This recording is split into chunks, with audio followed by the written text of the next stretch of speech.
Bem, estamos de volta com o argumento e agora vamos conversar com o juiz de direito Helder Lisboa, que é presidente da Comissão de Propaganda Eleitoral. Juiz, é um prazer tê-lo aqui. Muito obrigado por ter vindo.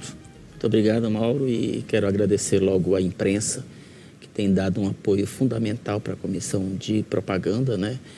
E quero dizer que nós somos 4 magistrados, né, que estamos na comissão, e a imprensa tem dado todo o apoio no sentido de fazer com que o que pode e o que não pode nessas eleições fazer. Doutor Helder, o senhor acredita que os erros que ocorrem nessa questão de propaganda eleitoral é por dolo ou por desinformação?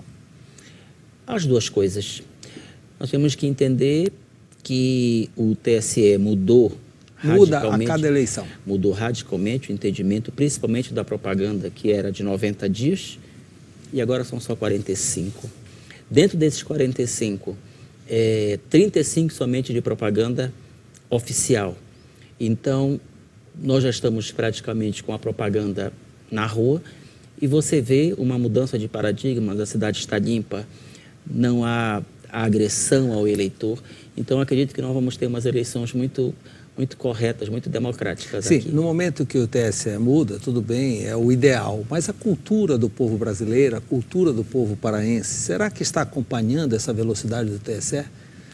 Creio que sim, porque dentro da mudança legislativa, isso foi um anseio popular, ou seja, houve uma pesquisa onde ficou claro que no momento do horário político, muitas pessoas trocavam de canal ou mesmo desligavam a televisão.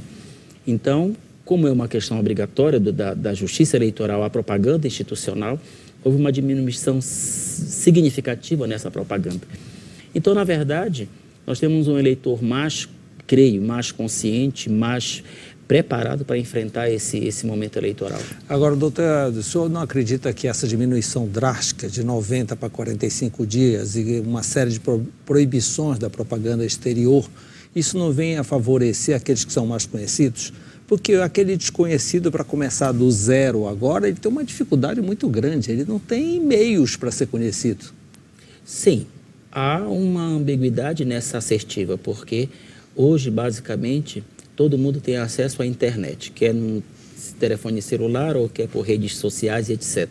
E hoje a propaganda dos candidatos, a Comissão de Propaganda tem recebido muita reclamação com base na propaganda na internet, nem tanto na propaganda veiculada por rádio e televisão.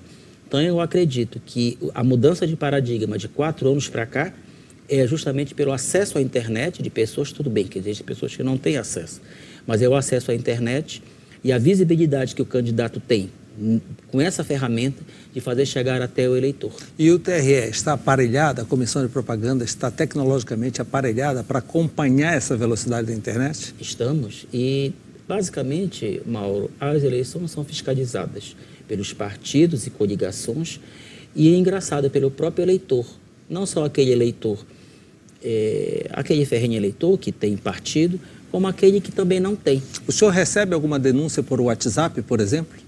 Por WhatsApp ainda não, mas por via de representação na Justiça Eleitoral, por exemplo, essa semana eu recebi 6 representações de veiculação de propaganda negativa. Direto do cidadão? Direto dos partidos políticos. Sim. E quando é que o cidadão poderá ter acesso direto à Justiça sem ter intermediação dos partidos? Nós já temos o 0800 da ouvidoria, onde ele pode fazer, porque são 2 tipos de denúncias feitas pelo eleitor. Ele pode se dirigir à ouvidoria para que haja o poder de polícia, inclusive até o juiz da 30ª, que é o Dr. Charles em Coraci, tem esse poder de polícia, que é aquela coisa rápida, e a representação formal que o eleitor faz, a Justiça Eleitoral, onde o juiz concede uma liminar ou não para retirar aquela propaganda dita abusiva ou irregular. Principalmente na internet. Então, Principalmente na internet. Se alguém, por brincadeira, queira inventar uma pesquisa e publicar no seu Facebook privado, ele está sujeito a uma determinação da Justiça para retirar. Com toda certeza. Ainda anteontem, eu dei uma determinação, não vou falar do caso concreto, em que se deveria retirar uma propaganda feita pelo Facebook. Então, todas as redes sociais estão monitoradas. É bom que o eleitor saiba. Isso é bom para todos. Exato. Estão todas monitoradas, todas. E nós, juízes, estamos muito atentos a isso.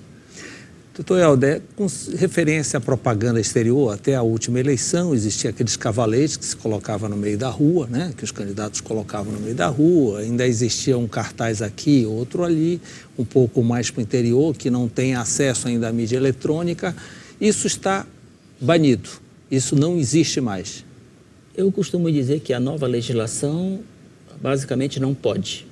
Então não pode mais os cavaletes, não pode mais outdoor, não pode mais o showmício, não pode mais camisetas, não pode mais dádivas ao eleitor, não pode mais nada.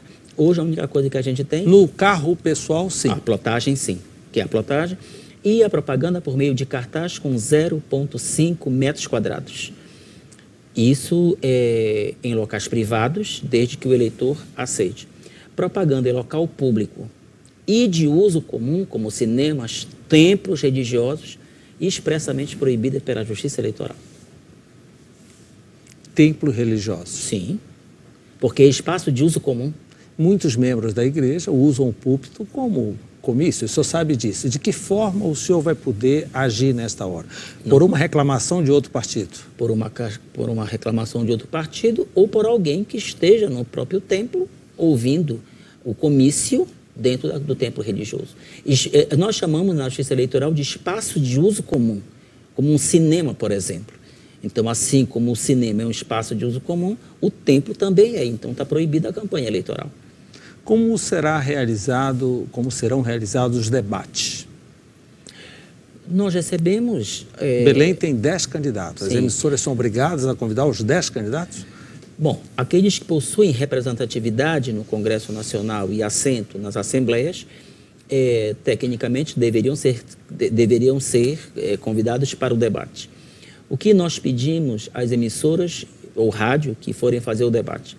A paridade e o mesmo tempo para todo mundo, e os debates devem ser conhecidos. Na verdade, todas as emissoras que pretendem fazer debates ou entrevistas devem comunicar aos partidos e coligações para se estabelecer as regras e as regras aprovadas pelos próprios partidos e coligações e depois comunicado tão somente à Justiça Eleitoral para o debate. E a Justiça Eleitoral se fará presente no momento dos eventos? No momento dos debates, a Justiça Eleitoral, por meio do juiz eleitoral, nós somos 4, e creio, nós ainda não reunimos a esse respeito, mas como são muitos, são algumas emissoras que têm um espectro grande no estado, a gente se fará presente sim. Ou os 4 ou um membro da comissão de propaganda. A jurisdição dessa comissão é só a Grande Belém ou inclui algumas outras áreas do estado? Nós estamos tendo acesso a 83 municípios do estado e muita gente fica a se perguntar. A grande maioria não tem propaganda eleitoral gratuita na mídia eletrônica por não ter geração própria. Nesse caso, quem vai determinar? Qual é a justiça que vai olhar para estes municípios? Nós temos competência, a Comissão de Propaganda tem competência sobre Belém e, evidentemente, onde estão a sede das emissoras. E a sede das emissoras em Belém são responsáveis pela repetição. Então, nós temos aqui a nossa jurisdição em Belém, temos um juiz em Ananindeua, que é o responsável pelo pleito de Ananindeua, e aonde tiver sede das emissoras, como Santarém, Marabá, Castanhal, há um juiz eleitoral específico. Aonde não tiver essa sede, normalmente, se houver algum problema com a repetição, queda de energia ou queda de sinal, um município, por exemplo, que não tenha a sede da emissora, recorre a Belém e nós resolvemos essa questão.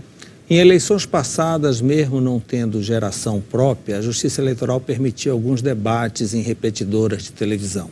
Isso será ainda permitido?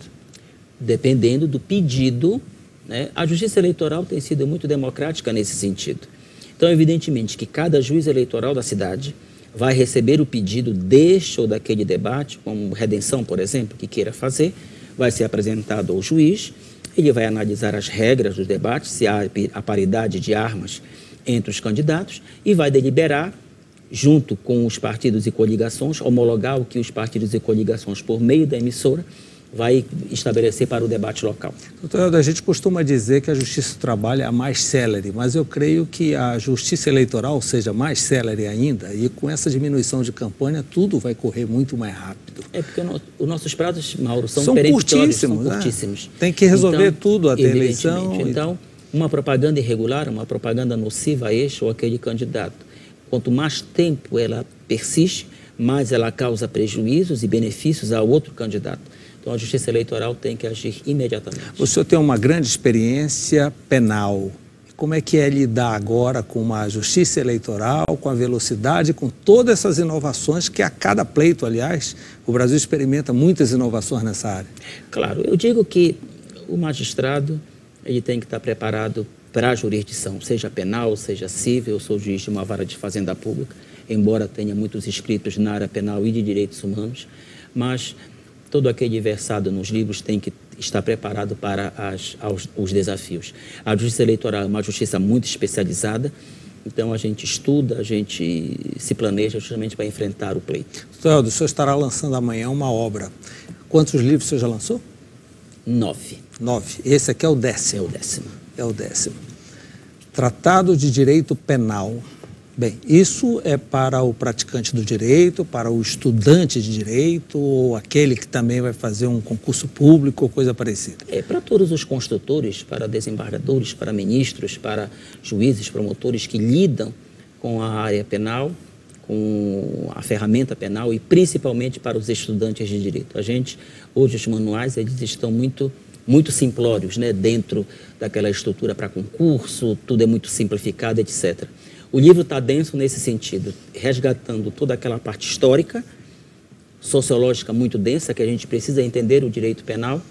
E amanhã, pela editora Lumeiúris, a gente está lançando lá no Maria Silvia Nunes.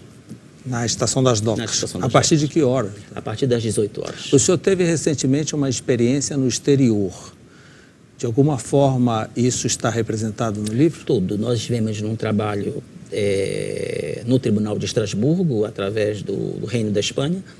Ficamos trabalhando nesse tribunal, junto do Conselho da Europa, e muito dos mecanismos de controle dos direitos humanos nós tivemos lá, e tudo está aplicado no livro.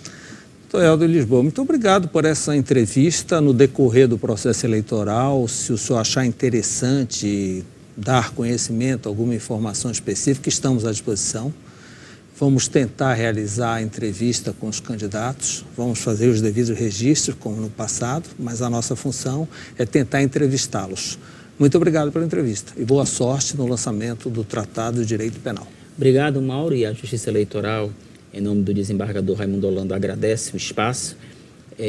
A imprensa tem sido fundamental no trabalho, principalmente de prevenção, para coibir as práticas abusivas na Justiça Eleitoral, esperando que nós tenhamos as eleições mais democráticas possíveis. Muito obrigado. Conte conosco. Obrigado também. Obrigado pela sua companhia. Estaremos de volta na próxima semana, no mesmo horário. Tchau.